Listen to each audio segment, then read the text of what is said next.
Hello everybody, this is part 2 of the Crosley 158 radio from 1933, and I'm just going to go over what I've done so far with the radio.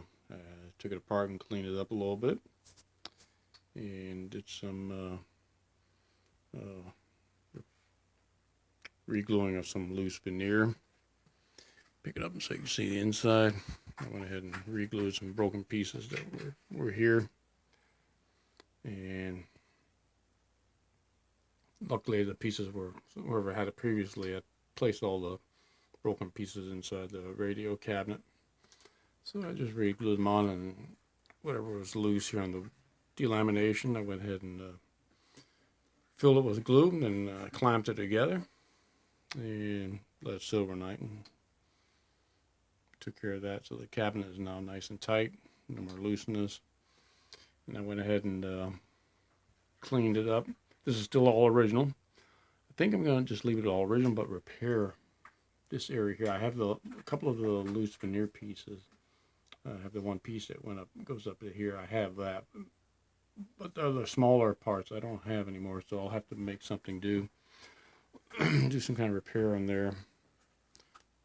This tonight I'll probably re-glue this up back into here.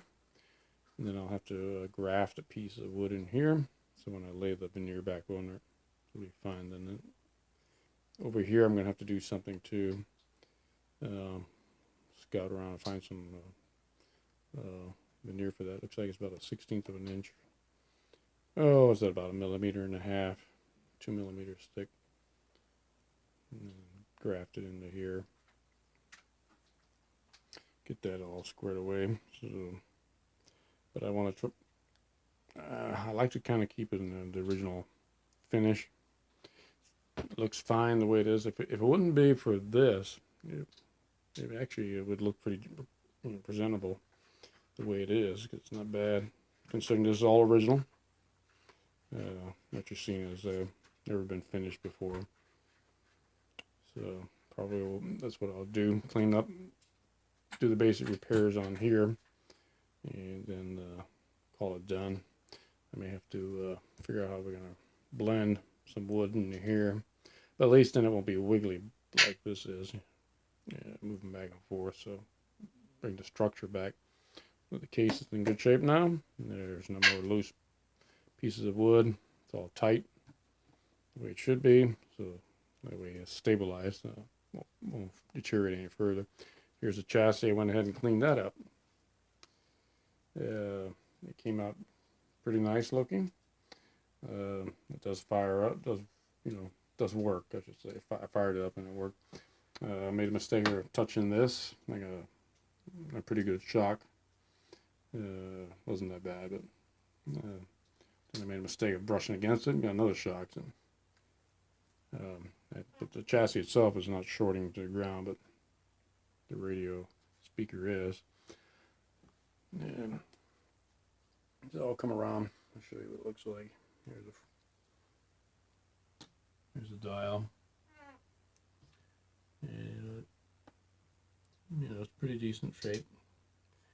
It's got that original gray. I don't know if that's painted or some kind of plating they put on there.